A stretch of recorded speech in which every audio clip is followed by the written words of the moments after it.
and as light comes through, it's projected on the wall or the screen. Mm-hmm. The reason it's upside down is the other thing that he figured out was that light travels in a straight line. So if you're talking about somebody standing out there, let's say the hole is 3 foot high, and you're 6 foot, and you're standing outside. When it's reflecting, the top of your head is at 6 foot. It is going to be coming down to the pinhole at 3 foot. By the time it hits the wall, it's going to be at the bottom. Vice versa, your feet are lower than the hole. So that is why everything is projected upside down. And it's also backwards. Because, again, your left side is going to be projecting through and hitting to the right side. So everything that comes through this camera obscura is reflecting light perfectly. Light is traveling in a perfect straight plane, or at least pretty close to a straight plane. So everything that it is seeing is actually upside down and backwards. Crazy. The object will appear in full color, but upside down on the projecting screen and wall, opposite the hole on the darkroom. His experiments and conclusions gave us the first accurate description of the camera obscura phenomenon. He's kind of credited with both of those things because he really is the one who developed the principles and elaborated to the point where they were somewhat understandable. Yeah. But even he is the one who, in his book, said that we did not invent this. I mean, he had learned about these principles. He just did a lot of the experiments. He put them in such a way. The camera obscura became a thing after that. So that was back in, this was not, there was no way to save the image, right? It was just projecting the image at this point? Yeah, just projecting the image at that point. Okay. So. Inventions were cooler back then. Yeah. Imagine going to Shark Tank going like, hey, check this out. And now we're watching shows about people putting smiley faces in sponges. Yeah, exactly. Scrub Daddy. So anyway, that's back in like the 1000 AD. It was. It was in the mid-1600s. With the invention of the finely crafted lenses, artists began using the camera obscura to help them draw and paint elaborate real-world images. So they were getting these lenses that obviously could make things come through a lot sharper and clearer. They were projecting them on walls or later on canvas and then drawing them. Tracing it? Yeah. That guy's good. Magic lanterns, which was the forerunner of the modern projector, also began to appear at this time. They used the same optical principles as the camera obscura, but it allowed people to project images usually painted on glass slides onto larger surfaces. And this actually became a form of entertainment because they would get these glass slides and they would project them up there, and that's how they were entertaining people in the 1600s. Yeah, they do the little finger dinosaurs. Yeah, cameras. Yeah, TV wasn't around yet, so they had a lot to do.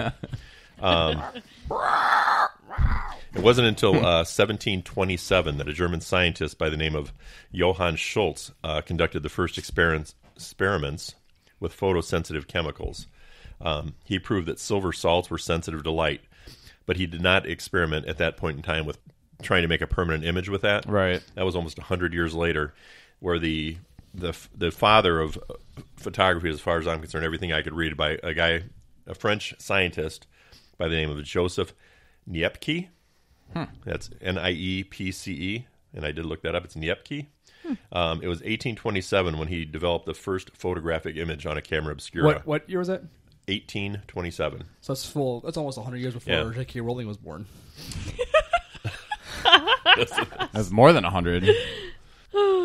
So anyway, Niepce placed an engraving onto a metal plate. It was coated in bitumen and then exposed to light. The shadowy areas of the engraving blocked the light, but the white areas permitted light to react with the chemicals on the plate. When he placed the metal plate in a solvent, gradually an image would appear. So he was the first one to figure this out. The heliographs, or sun prints, is what he called them. They were considered the first attempt at photographic images. The problem that he had with his is that, one, they had to be exposed for a super long time. But then once they were viewed and the light brought this stuff out, the longer you looked at them, the more they'd fade because more and more light was hitting these things. There was no way to fix the image at that point in time. So he was creating an image. Now, he did, before he died, produce what is like the oldest photograph in existence. And it's really terrible. But it's really hard to see what it is and things like that. But they were able to fix one. But that was his problem. They just keep it in a dark room. Yeah, that's it there. Yeah. Wow. It's awful. It's not great, but it's still crazy. Awesome though. Like, he was amazing. Definitely. Yeah. And some of the early images he produced, people were like, "Wow, this is incredible," and then they were gone. So what's the picture of? Rachel? Like buildings, maybe? Yeah, some sort of It building. looks like rooftops, kind of. So, do they just keep that in a dark room to preserve it, or what do they do? Let's see. Like, how does that still look like that? It says it's made from an upper rear window of the family home in Burgundy. The subject matter includes the upper loft of the family house, a pear tree, and a patch of sky showing through an opening with branches. So he just went outside. Yeah, so he basically just went outside. So it's I gotta his go house. test it. I gotta make this something really memorable, and his wife's just sitting there looking good, like, hey. And he's like, "No, I'm gonna go outside, take a picture of the window. See you later." So anyway, before Niepce died, there was a guy, another Frenchman by the name of Louis Daguerre, who you might have heard of, and I'm sure if you saw the way it was spelled, daguerreotypes, have you ever heard of that? That was one of the first photographic processes. Anyway, he came along. He was also experimenting with ways to capture an image. But it took him almost 12 years after they got together before he was able to reduce exposure time to less than 30 minutes. Because that was the other thing. The first prints took like 8 minutes or 8 hours to get enough exposure. So obviously they weren't doing portraits. They weren't doing people walking by in the streets. They weren't doing things like that. Well, yeah. And, I mean, could you even do that with natural light? I mean, wouldn't the objects get blurry because the sun's moving? You would think so, and I'm sure that's why a lot of them were like the buildings and things like that. Would that make that much of a difference, though, given a few... well, if your light source keeps moving, it's going to keep developing. Right, no, that makes sense, but it depends on... Well, how fast is the process? 8 hours. It was 8 hours originally. Yeah, that's significant. It took Daguerre a while before he got it under 30 minutes. Yeah, you're right, that's significant. In 1829, he formed a partnership with Niepce to improve the process that Niepce had developed. In 1839, that's 10 years later, following several years of experimentation and Niepce's death, Daguerre developed a more convenient and effective method of photography, and he named it after himself. He didn't really give a whole lot of credit to his predecessor. Selfish. So the daguerreotype process started by fixing the images onto a sheet of silver-plated copper. He then polished the silver and coated it with iodine, creating a surface that was sensitive to light. Then he put the plate in a camera, exposed it for a few minutes. After the image was painted with light, he bathed the plate in a solution of silver chloride, and the process created a lasting image that would not change if exposed to light. Voila. Your first pictures that were actually going to last. Bang! In 1839, Daguerre and Niepce's son sold the rights for the daguerreotype to the French government, and they published a booklet describing the process. It gained popularity, the daguerreotype process. I mean, everybody was fascinated by this. Gained popularity quickly in Europe and U.S., By 1850, which was 11 years later, there were over 70 daguerreotype studios in New York City alone. So it came along. People were loving this idea of having pictures and saying things.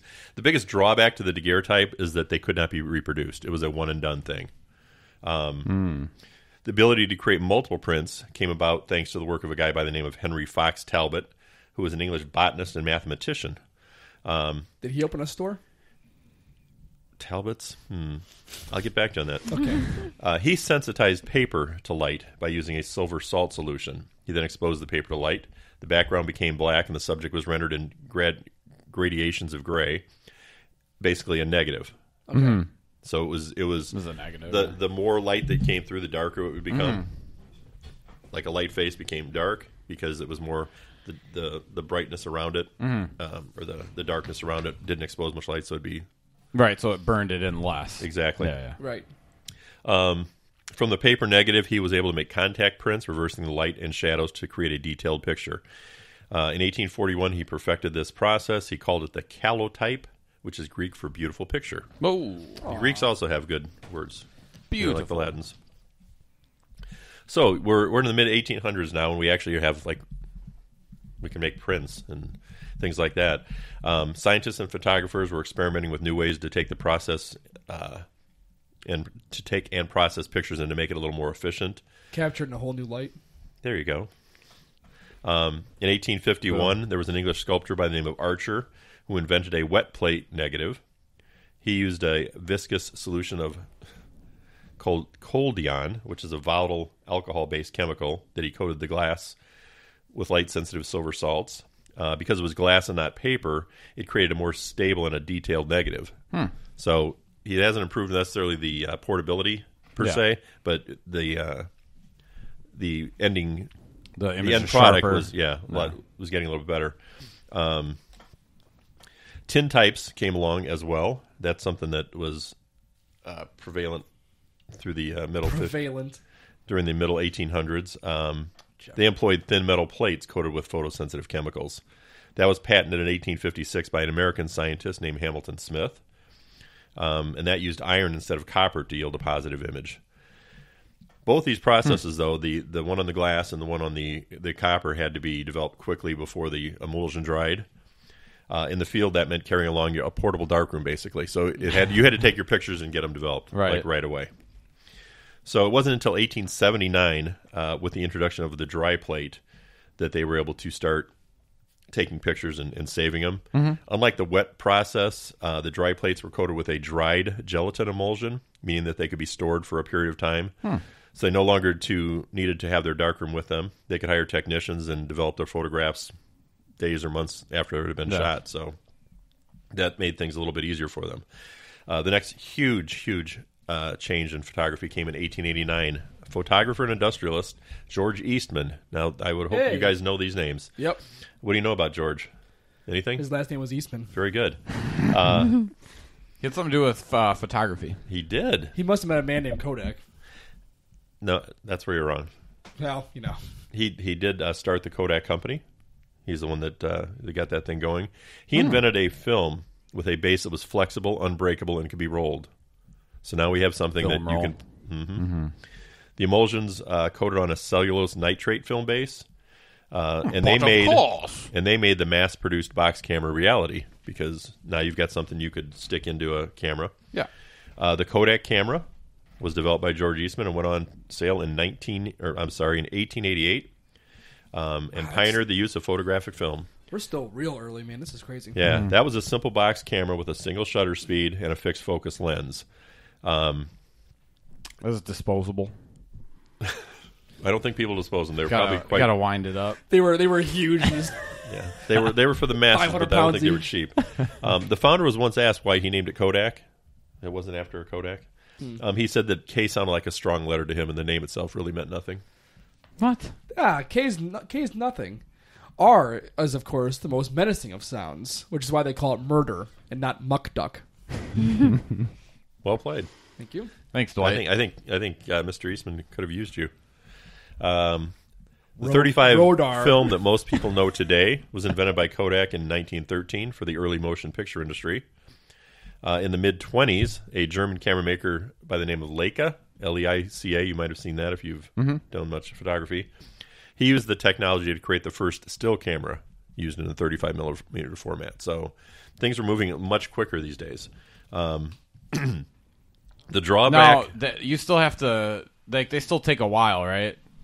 Like, it's not instant. It's... Oh, they weren't instant yet. But yeah, no, you got to sit still there had to for be developed a few minutes and... Yeah, they still had to go through the developing process. Yeah. Well, no, I don't mean that. I mean to actually capture the picture. Like, you still had to sit there in front of the camera. No, by this time they were taking. Or were they like the Kodak camera? I mean, it had the single shutter speed. I mean, it wasn't a long shutter speed. Okay, so they were it able was to take people's pictures pretty quick. Now, yes, okay, much quicker. So anyway, they were still using the nitrate-based film at this time, but the problem with that, it was flammable and it tended to decay over time. So Kodak and other manufacturers began to switching to a celluloid base, which was fireproof and more durable. Obviously, a good thing. I would say so. There was a tricetate film that also came a little bit later, which was even more flexible and stable, as well as fireproof.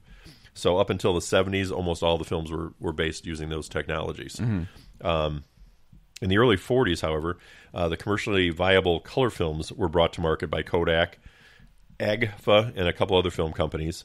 That was the first time that color was available to any of the consumer. Well, it wasn't to the consumers yet, but it was available. That's when you started getting motion pictures that would be in color.